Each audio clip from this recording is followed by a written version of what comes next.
უკრაინისთვის ევროკავშირის წევრობა შეიძლება უმნიშვნელოვანესი უსაფრთხოების გარანტია გახდეს.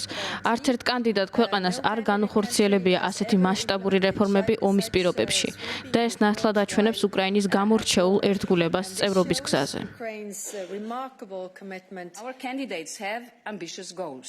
ჩვენი კანდიდატები ამბიციურ მიზნებს ისახავენ. მონტენეგრო 2026 წლის ბოლოს აპირებს მოლაპარაკებების დასრულებას. ალბანეთი 2027 წლის ბოლოს, ხოლო მოლდოვა და უკრაინა 2028 წელს.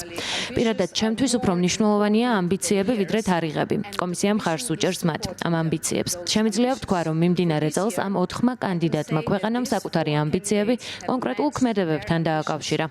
მონტენეგრო ევროკავშირში გაწევრების პროცესში ყველაზე წინ არის. ქვეყანამ მნიშვნელოვანი პროგრესი მიაღწია გაწევრების მიმართულებით ბოლო წლებში მიიღო თვალსაჩინო შედეგები მოთხოვნილი რეფორმებით, რაც ნიშნავს, რომ ზოგადად მონტენეგრო ყველაზე მეტად არის ევროკავშირში შესასვლელად მზად.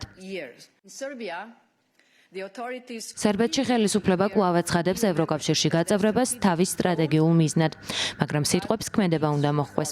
რეფორმების განხორციელების რეალური ტემპი საგრძნობლად შენელდა. მიუხედავად იმისა, რომ აღინიშნება რამდენიმე პოზიტიური ნაბიჯი, მაგალითად მედიასთან დაკავშირებული კანონმდებლობის თვალსაზრისით, სერბეთმა უნდა უზრუნველყოს სანდო პროგრესი ყველა მიმართულებით, განსაკუთრებით სასამართლო სისტემისა და ფუნდამენტური უფლებების სფეროში არსებული ჩიხის გადასალახად.